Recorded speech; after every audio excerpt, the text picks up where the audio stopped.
안녕하세요. 40대 후반 열혈맘 주부입니다. 결혼 초창기부터 쭉 남의 편이었던 우리 남편은 결혼하고서 해가 몇 번이 지나가도록 사람이 변하기는커녕 오히려 더하면 더했지 절대로 덜하지가 않네요. 인간 쓰레기를 참교육시킨 썰 한번 들어보시고 필요하신 분들은 같은 방법으로 가져다 쓰시길 바랍니다. 조상 대대로 이어져 온 방법이라 그런지 너무 유용하네요. 저는 그 옛날 시절 20대 중반에 결혼할 때 정확히 반반 결혼을 해왔습니다. 시어머니께서 하도 우리 집은 다른 집과 달라서 여자건 남자건 성별에 상관없이 공평하고 또 공정하게 살아가는 집이라고 누누이 강조를 해오셨었는데 그게 바로 곧 결혼을 하는 저한테 반반 결혼을 부담시키기 위했던 밑밥이셨던 거고요.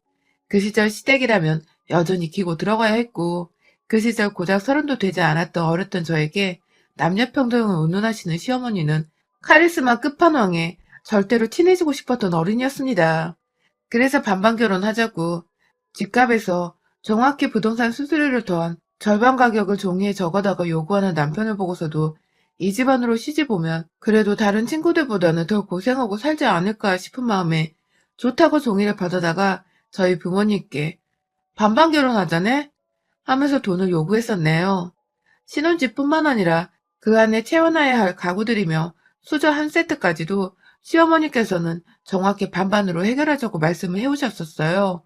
요즘 같은 세상에 누가 남자 혼자 결혼의 무게를 짊어지냐면서 이렇게 반반해야 결혼하고 나서도 우리 며느리가 남편 앞에서 더 입을 열고 할 말 하면서 살지 않겠냐고 그럴듯한 이유를 대시는데 그 말들이 다 온전히 저를 위한다는 소리로 들렸었기에 저희 부모님마저도 처음에 섭섭해 하시다가 나중에는 반반 결혼의 이의를 제기하지 않으셨습니다. 저는 저희 부모님 마음도 이해를 했었어요. 7살 연상의 남자한테 시집가는 20대 딸을 가진 부모가 이왕이면 내 딸을 좀 더 귀하게 여겨주고 모셔가는 듯한 집으로 시집을 보내고 싶으셨을 텐데 사회생활을 그 오래도록 해놓고는 딸을 데려가며 한다는 말이 결혼 비용을 정확히 반을 내달라는 소리이니 섭섭하고 또 서운하셨겠죠. 그 시절이 지금처럼 반반 결혼이 흔했던 시절도 아니었고요. 하지만 결혼 전부터 책 잡히기 싫었고 남편이나 시어머니께 미움을 받기 싫었던 게 가장 먼저였던 저는 저희 집이 넉넉지 못한 환경이었음에도 불구하고 최대한 돈을 준비했습니다. 처음에 저희 예산보다 너무 비싼 신혼집을 구해서 돈을 나누자는 시어머니 말씀에 차마 돈 없단 소리는 못하고 저희 엄마가 겨우겨우 돌려 말하시다가 결국 진땀을 빼면서 부담스럽다고 고백을 해버린 바람에 그제서야 신혼집도 더 저렴한 곳을 구해다가 오셨어요. 충분히 저 예산으로 보다 저렴한 집을 구하실 수 있었으면서 제가 겨우 대학을 졸업했고 아직 무직에다가 저희 부모님도 외벌이란 거 아시는 분이 전혀 배려를 하지 않고 집을 구하러 다녔다고 생각을 하니 무지하게 섭섭했었습니다. 그걸 결혼 전에 남편에게도 말을 하면서 결혼이 너무 부담스러우니 차라리 미루거나 다시 생각을 해보는 게 좋겠다는 말까지 기어코 나왔었는데요. 결국 우리 남편은 저를 놓지 못하겠다며 기어코 반반 결혼을 취소하는 게 아니라 집을 완전히 저 예산의 아파트로 잡아버리며 이제 부담 없지? 하면서 결국 저를 식장 안까지 끌고 들어가더군요. 뭐 저도 제 두 발로 서서 들어갔으니 끌고 들어갔단 소린 못하겠지만 지금에 와서야 생각을 하면 할수록 제 자신은 제 자신대로 후회가 되고 저희 남편과 시어머니는 멋모르는 여자를 붙잡고 무슨 짓을 한 건가 싶더군요. 아무튼 그렇게 결혼을 하고 보니 여자 남자 성별 따지는 일은 절대 없을 거란 시어머님 말씀은 참나 아주 그냥 완전 개구라였더라고요. 그렇게 쿨한 시어머니 척 해대던 시엄마 말대로라면 저도 반반 결혼을 했으니 결혼을 하고 나서 있을 일과 며느리로의 노력들을 다른 집보단 좀 덜하면서 내 집이기도 한 공간에서 좀 더 편하게 고생 덜하며 살아도 되는 것일 텐데 시어머니는 반반 준비해서 마련한 집안에 자신이 신혼살림을 도와줘야 한다는 명목으로 방 하나를 그냥 자기 집을 맡겨놓은 듯 풀어놓고 치울 생각도 안 한 채 시댁에서 왔다 갔다 하셨고요. 저는 애초에 주부로 살기로 남편과 얘기를 끝냈으나 남편은 그걸 시어머니께 제대로 전달을 하지 않은 바람에 시어머니께서는 늘 집에 오셔서는 저와 어색히 단둘이 있으면서 꼭 "넌 일 안 하니? 언제 돈 벌어올 거니?" 하는 말을 해대시며 저를 스트레스 받게 하셨습니다. 중간에 있어야 할 남편이 정리를 안 해주고 또 없다 보니 저는 저대로 이걸 뭐라 시어머니께 전달해야 싶기도 하고 시어머니는 본인이 필요 이상으로 신혼집에 찾아온다는 걸 전혀 인식하지 못한 채 눈치 밥 말아먹고 자꾸 집에 쳐들어오고 결국 제가 엄한 제 남편한테 열이 뻗쳐서는 시어머니 안 계실 때 화를 미친년 마냥 소리 지르며 냈고 그제서야 남편은 시어머니께 뭐라 말을 전달한 건지 더 이상 시어머니는 저희 집에 찾아오지 않으셨어요. 그럼에도 여자가 책임져야 하는 집안의 제사나 어른 생신날짜 기념해서 용돈을 드리는 것이나 안부 인사를 드리는 것들, 시어머니가 아프다고 하거나 필요하다고 하시면 자기 아들도 아닌 엄한 저를 불러내서는 병원이고 시장이고 데리고 다니시고 급기야 그렇게 간 곳에서 내야 할 돈이 있으면 모조리 다 제 지갑에서 빠져나갔습니다. 시어머니는 집에만 찾아오지 않으실 뿐 자식이 필요할 때 꼭 자기 자식이 아닌 저를 찾으셨고 저는 이 결혼을 하기 위해서 남편과 정확히 2등분을 해서 돈을 지불하고 들었음에도 계속해서 시어머니를 통해서 빠져나가는 돈은 돈대로 들고 시어머니는 시어머니대로 눈치 없이 제 돈을 쓰려고만 불러내시고 아주 죽겠더라고요. 뭐 이것도 결국 제가 남편한테 정식으로 카드를 달라고 요청을 했고 주기 싫다는 말에 그럼 네 엄마 아파 뒤지겠는데도 그냥 집에 놔두든가. 내가 왜 니네 엄마 병원비를 수십만 원씩 달마다 내냐고. 하면서 재차 지랄을 떨어서 카드를 받아냈습니다.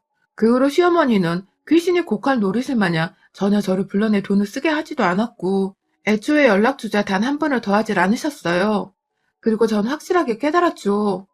그간 어머니께서 날 불러냈던 게 자기 자식들 돈 말고 백수를 지내는 제 돈 쓰게 하려고 하셨던 거구나 하고 말이죠. 하지만 시어머니와 연락이 뜸해지고 나서 남편의 복수가 시작이라도 된 건지 남편이 자꾸만 저를 갉아먹기 시작했어요. 연애 때부터 그렇게 지나가는 다른 여자들 보면서 와, 오빠, 와, 몸매 봐. 이러면서 딴 여자 말을 입 밖으로 꺼내더니 결혼하고 나서 제가 시어머니랑 몇 번 트러블이 생겨버린 후로는 자신이 대신 시어머니 목까지 저를 피말려 보겠다고 작정이라도 한 건지 그렇게 다른 집 여자들과 저를 비교하더라고요. 다른 집 와이프는 직장인인데 돈을 얼마 벌어온다면서 부럽다고 난리고 또 다른 집 여자는 반찬 개수를 10개 이하로는 절대 만들지 않는다더라 하면서 직접 그걸 또 사진을 받아와서는 저를 보여주며 와, 존나 부러워 라고 하던지 꼭 저보고 부럽다고 난리를 치면서 말을 하는데 이런 얘기들을 들으면서 기분 좋아할 와이프분들 계신가요? 저는 정말 결혼한 해를 거듭해 갈수록 피말리고 제 자존심은 완전히 바닥을 치는 기분이었습니다. 더 화가 나는 건요. 저를 먼저 지갑 취급한 시어머니, 신혼집 들락거리며 제 집이기도 한 집을 자기 아들 집인 것 마냥 자유자재로 왔다 갔다 하며 제 집처럼 드나들었던 시어머니를 제가 불편했다는 이유로 절 비난하기 시작한 겁니다. 그걸 완전히 비꼬는 방법으로 괴롭혀서 사람이 더 환장하는 기분이었죠. 처음은 자기 상사 와이프 얘기를 하면서 그 와이프가 시어머니랑 단둘이 여행을 다녀왔더라면서 진짜 대단한 여자라고 너무 부럽다고 또 그걸 제 앞에서 말하는데요. 아니, 그 집은 시어머니가 여행을 간다고 돈도 대줬을 테고 저한테 잘해주심 제가 오죽 잘해줬겠냐고요. 저희 시어머니한테 반반 결혼 언급하며 결혼 전부터 칼같이 절 존중해 주실 때 보였던 시어머니가 결혼하고 보니 정반대였는데 그런 시어머니 돈 와이프가 불쌍하지도 않은 건지 자꾸만 부럽다고 이 집 저 집 여자들 언급하며 말하는 남편에게 얼마나 서운하던지요.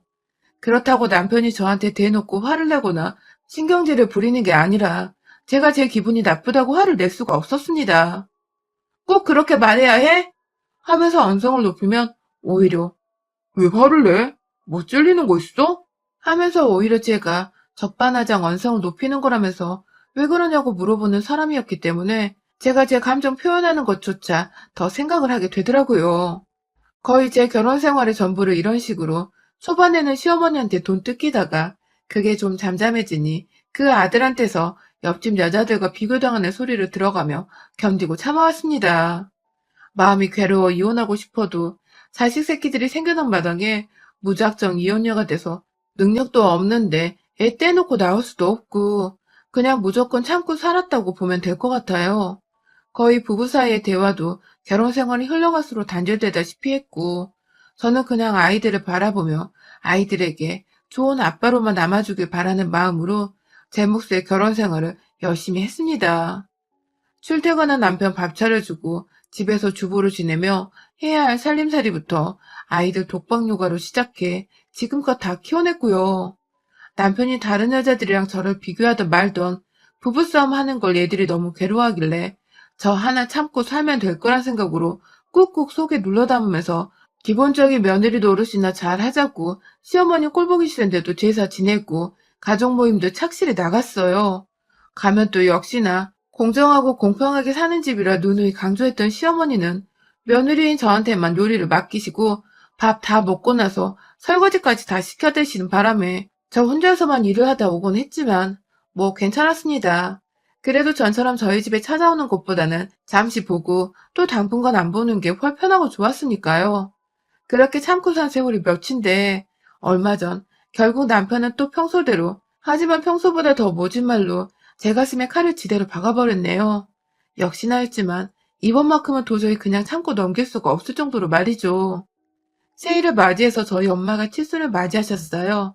제가 큰딸이기도 하고 어릴 때 저다 늘 좋은 어른이셨던 우리 엄마를 어떻게 하면 코로나를 피해 가장 행복한 하루를 보내도록 해줄 수 있을까 싶어서 정말 고민을 하다가 어디 나가서 눈치를 보는 것보다 집에서 다 같이 모여 식사를 하면 좋을 것 같아 계획을 짰어요. 집안에서 여동생과 남동생을 불러다가 요리를 다 하고 온 가족들이 다 모일 수가 없는 시국이니 동생들과 얘기를 해서 각자 새 집에서 번갈아 가면서 엄마한테 식사 대접을 해드리기로 결정을 했죠. 가장 먼저 저희 집이었어요. 전날부터 여동생이 와서 요리하는 걸 도와주고 남동생은 예쁜 조카 도움을 받아서 무슨 칠순 축하한다는 예쁜 글씨가 적힌 센스 있는 케이크를 주문해서 가져왔더라고요. 제부도 그렇고 올케도 그렇고 시국이 시국이라 제가 먼저 고생이 많다며 즐겁게 밥 먹고 축하드리라며 안부 전하기면 인사 전화가 왔었어요. 단순히 인사치레가 아니라 정말 그 마음 씀씀이가 고마워서 저도 힘이 났죠.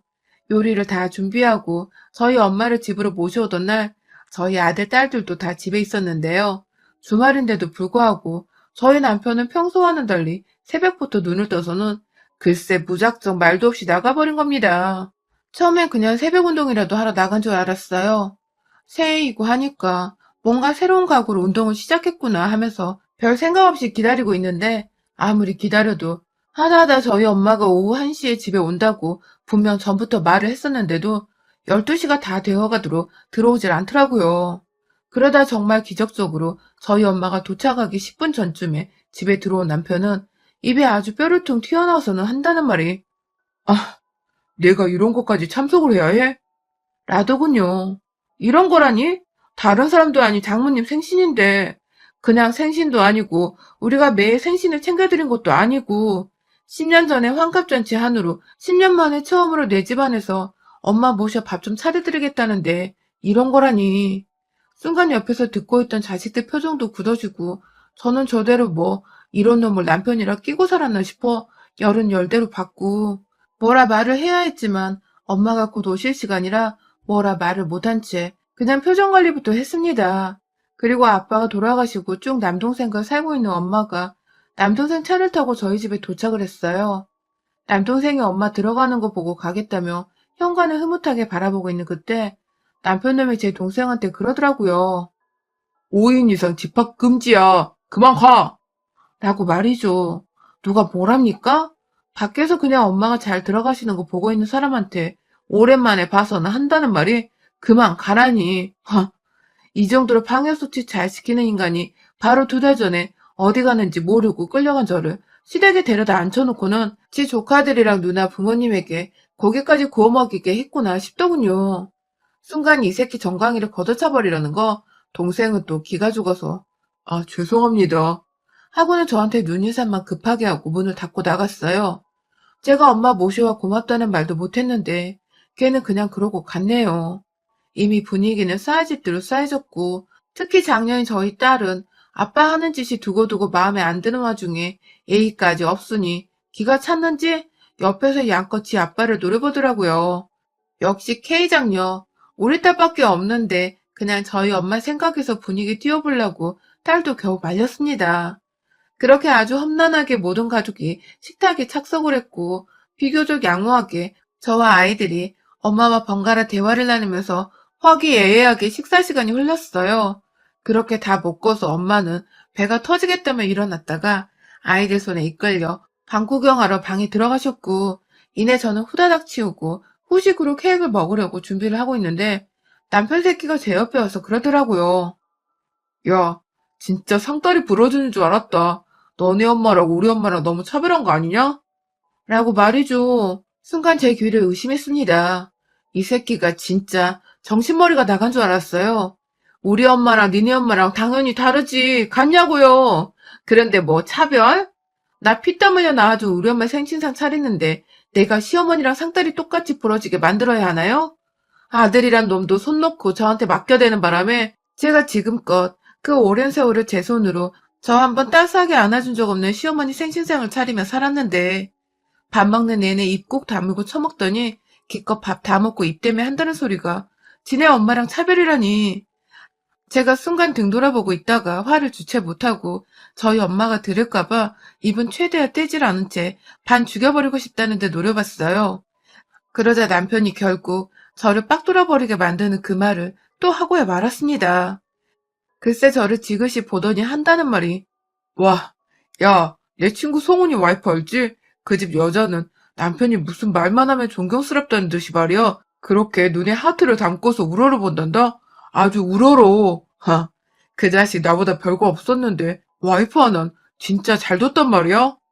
하면서 급기야 그 옆에 있던 방 안에서 엄마가 나오더니, 자네, 무슨 말을 그렇게 해?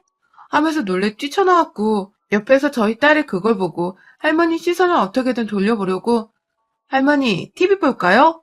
하며 애를 쓰는데 이미 되돌릴 수 없었어요. 우리 엄만 사위가 딸한테 그딴 소리 짓거리는 거 알아채버렸고, 그 뒤에서 오만 불쌍한 척 수척해 있는 제가 더욱 못나고 안쓰럽고 딱해 보였겠죠? 엄마가, 저희 엄마가 순간 무슨 말을 그따위로 하냐고 소리를 지르셨는데요. 순간 온 가족이 얼어버렸어요. 그렇게 화내는 건 자식인 저도 정말 처음 보는 모습이었거든요. 순간 남편이 지대로 쫄았는지, 아, 아니 장모님 그게 아니라 이 사람이 좀 잘못을 하는 게 많아서 라고 대답을 한 순간 그 말 그 주둥이에서 허구한 날 튀어나오는 그 재수없는 그 말을 제가 잘라먹고 남편 뒤통수에다 대고 플라스틱 도마를 갖다 내리 박았습니다. 이 미친 새끼가 허구한 날 한다는 소리가 있다위야, 그치? 하면서 저도 모르게 제 옆에 있는 빨강 형광색의 플라스틱 도마를 천장 위로 손을 들어 올렸다가 대갑박을 확 내리꽂으니 남편은 뭐야? 하면서 뒤통수를 손으로 잡고는 절 쳐다보더라고요. 그 바람에 엄마도 잔소리를 더 하려다가 속이 시원하셨는지 말을 멈추시고 딸은 딸대로 동생한테 할머니를 거슬러 보내놓고는 한다는 말이, 아빠, 진짜 그지랄 떨 거면 이혼해. 라더군요. 그 말을 듣자마자 어디 아빠한테 버릇없이 말을 하냐며 딸내미한테 이씨거리면서 누나를 주둥이까지 불아리는 남편을 향해 저는 급기야 식탁이 밥솥 위에 세워져 있던 나무 주걱을 확 그 새끼 주둥이를 향해 또다시 도마 내리찍듯 내리쳐버렸습니다. 장모님, 그리고 자식들 앞에서 대가리에 이어 주둥이까지 마누라한테 쳐맞은 남편은 그 공간에 지편이 한 명도 없다는 걸 그제야 알았는지 뭘 자꾸 치냐며 궁시렁대며 아프다고 막 손으로 쥐어 만지는데 제 눈엔 그냥 다 보이더라고요. 그게 다 불쌍한 척을 하는 거라는 걸요. 꼭 위기 상황이 그러다가 저 까내리고 싶을 때는 다른 집 여자들과 비교를 해대면서 약 올리고 제 마음에 상처를 대던 남편을 저는 더 이상 미련두고 싶지 않았습니다. 이혼해! 한마디 하고는 곧장 안방으로 들어가 남편 짐 싸다가 집밖 현관, 그것도 계단 아래로 내던져버렸어요. 시어머니가 반반 타령을 할 때에는 그렇게 찜찜하고 왜인지 손해보는 기분이 들더니 아파트값 오른 걸 보니 마냥 손해는 또 아니란 생각이 들면서 하다하다 시어머니한테 고맙기까지 하더군요. 남편한테는 이 집이 내 집이기도 하고 내 집이 니네 엄마도 여러 번 왔었는데 우리 엄마는 못 올 일이냐며, 우리 엄마가 나 낳아주셨는데 내가 왜 니네 엄마한테 우리 엄마 대하듯 해줘야 하는 거냐며 효도는 자식이 네가 똑바로 하고 살라면서 급기야 엄마가 말리는 와중에 저는 남편 눈 빰따구를 몇 번 때렸다가 당장 나가라고, 이혼 소송으로 가고 싶지 않으면 제발로 나가라고 하면서 남편을 집안에서 쫓아냈습니다. 소송으로 가면 지한테 책임이 더 있다는 걸 본인도 너무너무 잘 알고 있었는지 아무 찍소리도 못하고 깨갱거리며 나가더라고요. 그날 엄마는 제가 붙잡아서 저와 함께 잠까지 같이 자며 저와 있어 주셨고요. 자식들도 아빠한테 해드릴 소리를 평생 듣고 살아서였는지 제가 불쌍하다며 더 이상 불쌍하게 살지 말라고 이혼을 하라고 해주네요. 그래서 저는 자식들 소원대로 그리고 제가 더 행복하게 바라는 엄마의 소원대로 이혼을 하기로 결심을 했었죠. 이혼 소송 없이 그냥 자식들 생각해서 조용히 마무리 지으려고 했는데 두고두고 생각해도 제 지난 시절이 너무 불쌍하고 애처로워 이 새끼를 그냥 죗값 없이 싱글로 보내기가 싫더라고요. 그 긴 시간에 걸쳤던 비하 발언과 무시, 그로 인해 겪었던 저의 정신적인 피해 보상을 걸고 소송을 걸었습니다. 당연히 남편은 난리가 나서는 집으로 찾아왔고, 무슨 일인지 소송 없이 그냥 이혼을 하던, 아니면 그냥 다시 한번 용서해주면 평생 입단속 잘하고 살겠다며 이혼 무효를 매달리며 요구하더라고요. 거의 다 자식들 키워놓은 마당에 갈라선다는 게 무슨 의미가 있냐며 자신이 잘못했다고, 자기 입이 문제라고 막 지 손으로 주둥이를 내리치며 생쇼인지 뭔지 아무튼 막 불쌍한 척을 해대며 아이들을 봐서라도 참아달라고 하는데 이거 참 저도 마음이 안 흔들리지는 않더군요. 딸린 자식이 둘이나 있으니까 아무래도 저 혼자만의 독단적인 결정이 너무 힘들었던 것 같습니다. 아직 생각할 시간은 많고 남편은 매일같이 회사 끝나고 찾아와서는 이 추운 날 복도 밖에 서서 용서해달라고 이혼 얘기는 취소해달라 애원을 하는데요. 저는 남편한테 끝까지 대답 한번 안 하고 이 사람이 뭐라도 기다려 할 수 있도록 내버려둘 예정입니다. 매일같이 찾아와 사과를 하고 매일같이 지난날의 자기 언행을 반성하는 사람을 그대로 내버려두고 지켜보면서 제 분이 다 풀리고 남편 끼가 확 꺾여버릴 때까지 저는 저 인간을 복도에 세워두고 찬찬히 피말려 죽이며 지켜볼 생각이에요. 그러다가 제가 마음이 바뀌어서 이혼 소송을 취할 수도 있는 거고 저러다 많은 남편의 모습에 다시금 정신을 차려서 소송의 박차를 가할 수도 있고 앞일을 아무도 예측할 수 없지만 남편 새끼 하는 것에 달려있겠죠? 저야 뭐 반만 준비해서 마련한 집이니까 집 팔고 얻은 돈으로 다시 지방이라도 내려가 적당한 아파트 끼고 살면 그만이고 자식들도 제 옆에 있으니 마음이 언제나 든든하지만 남편은 주변에 사람이라고는 며느리 돈 뜯고 고생시킬 줄밖에 몰랐던 지엄마의 의지할 구석 하나 없는 콩가루 집안 식구들 뿐이니 뭐 앞날이 깜깜하다 생각하는 게 당연하겠더라고요. 딱 이 인간 하는 거 보며 올해 제가 어떻게 처신하고 살지를 결정해보려 합니다. 사실 아직도 고민은 많은데 남편이 반성하는 모습에 제 마음이 너무 통쾌한 나머지 이혼에 대한 결정을 계속 미루고만 있네요. 결국 어느 결정을 하든 앞으로의 제 인생은 남편 뻘소리를 듣고 살던 답답한 성과는 많이 바뀌어 있을 테지만요. 여러분의 생각은 댓글로 남겨주세요. 오늘도 시청해주셔서 정말 감사합니다.